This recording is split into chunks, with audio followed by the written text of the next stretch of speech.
Hi everyone, आज के इस वीडियो में हम देखने वाले हैं बीए के 5th सेमेस्टर की हिस्ट्री की बुक का सेकंड चैप्टर। बिकॉज हमने फर्स्ट चैप्टर ऑलरेडी कवर कर लिया है जिसका नाम था 1500 के आसपास का विश्व।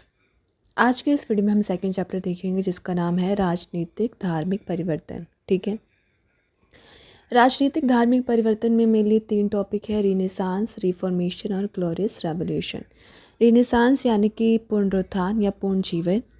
ऑल राइट, तो हम स्टार्ट करते हैं। सबसे पहले जैसे कि चैप्टर का नाम है राजनीतिक धार्मिक परिवर्तन, आप इससे क्या समझते हैं? आइए इसका मतलब जान लेते हैं। राजनीतिक धार्मिक परिवर्तन का मतलब है समाज और शासन के क्षेत्र में बड़े परिवर्तन। ठीक है, परिवर्तन यानी कि बदलाव। किस में बदलाव? राजनीतिक में बदलाव और धर्म में बदलाव। किसी समय की अवधि में होते हैं परिवर्तन, किसी समय में होते हैं। हम यहाँ 3 महत्वपूर्ण परिवर्तनों के बारे में बात करेंगे। 3 महत्वपूर्ण जो बदलाव हुए हैं हम उनके बारे में इस वीडियो में बात करेंगे। पहला जो बदलाव है जिसे कहा गया है पुनरुत्थान। ठीक है, सबसे पहला बदलाव है जिसे कहा गया है पुनरुत्थान। पुनरुत्थान का क्या मतलब है? पुनरुत्थान का अर्थ होता है पूर्ण जीवनातंगति या जीवन की शुरुआत। यह एक ऐतिहासिक अवधि होती है जिसमें साहित्य, कला, शिक्षा आदि में नए विचारों और आदर्शों के पुनर्निर्माण की शादी है। ठीक है, तो पुनरुत्थान क्या होता है?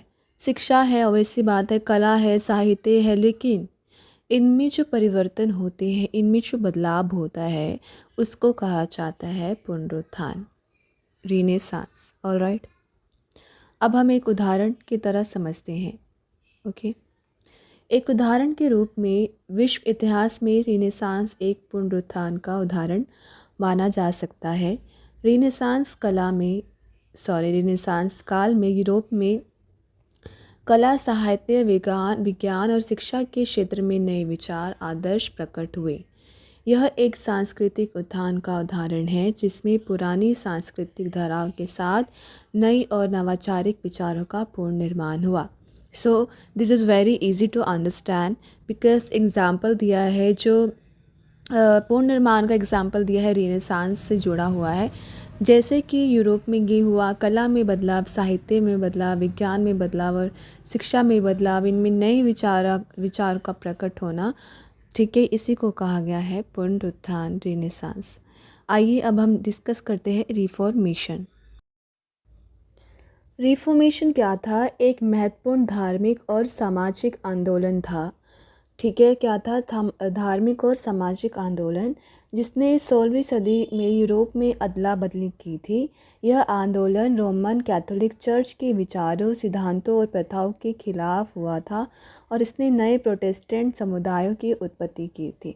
ऑलराइट, तो रिफॉर्मेशन क्या था? महत्वपूर्ण धार्मिक और सामाजिक आंदोलन था जो कि 16वीं सदी में यूरोप में आया था और इसने जो है रोमन जो कैथोलिक चर्च होते हैं उनके विचारों, सिद्धांतों और प्रथाओं के खिलाफ आवाज़ उठाई थी और इससे क्या हुआ था? फिर प्रोटेस्टेंट समुदाय की उत्पत्ति हुई। ऑलराइट, अब इसके कारण देख लेते हैं। इसके क्या कारण थे? रिफॉर्मेशन के पीछे का मुख्य कारण था रोमन कैथोलिक चर्च की अधिकारिता और आवश्यकता के अनुसार चर्च के पुनर्निर्माण की आवश्यकता थी।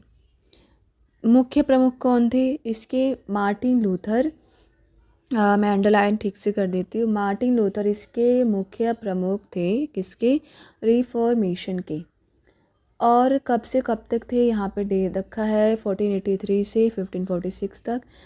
वे एक पादरी और विद्याशास्त्र के प्रोफेसर थे और उन्होंने चर्च के सिद्धांतों के खिलाफ क्या किया था? आवाज़ उठाई थी।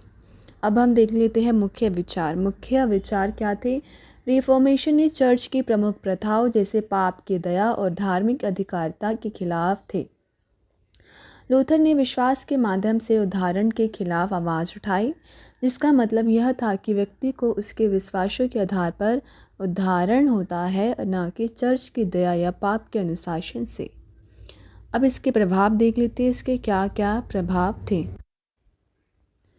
प्रभाव है इसके रिफॉर्मेशन के परिणाम स्वरूप नए प्रोटेस्टेंट समुदाय उत्पन्न हुए, जिनमें लूथरन, कैल्विनिस्ट और अन्य समुदाय शामिल थे। चर्च के सिद्धांतों में बदलाव ने सामाजिक, राजनीतिक और सांस्कृतिक परिवर्तनों का मार्ग प्रदान किया। ठीक है, तो ये कुछ इसमें प्रभाव हुए थे। प्रोटेस्टेंट समुदाय का उत्पन्न हुआ, जिसमें लूथरन, कैल्विनिस्ट और अन्य समुदाय शामिल थे। चर्च के सिद्धांतों में बदलाव आए, सामाजिक, राजनीतिक और सांस्कृतिक परिवर्तन हुए। तो ये था आपका रिफॉर्मेशन। तीसरा हम देख लेते हैं ग्लोरियस रेवोल्यूशन। ग्लोरियस रेवोल्यूशन क्या था? एक बहुत महत्वपूर्ण ऐतिहासिक घटना था जो 17वीं सदी के अंत में ब्रिटेन में घटी थी। कहाँ घटी थी? 17वीं सदी के लास्ट में ब्रिटेन में।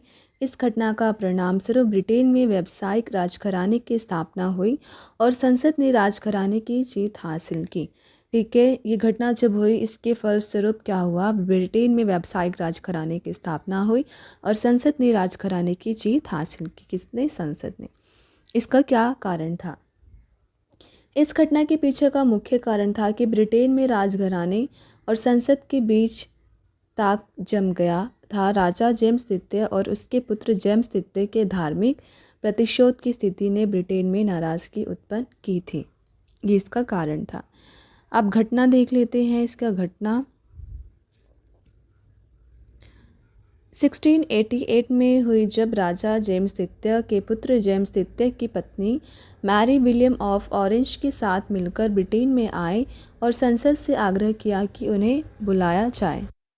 फिर इसके क्या परिणाम हुए?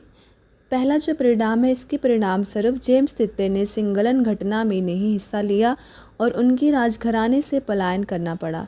इसके बाद मैरी और विलियम को संसद ने सहमति देकर ब्रिटेन के राजाओं के रूप में स्वीकार किया। ग्लोरियस रेवोल्यूशन के क्या प्रभाव पड़े? ग्लोरियस रेवोल्यूशन ने संसद को राजघराने के प्रति पूरी नियंत्रण मिलने का मार्ग प्रदान किया। यह ब्रिटेन में संवैधानिक राजघराने की शुरुआत थी और यह सांसदीय डेमोक्रेसी के एक महत्वपूर्ण प्रमुख चरण थी।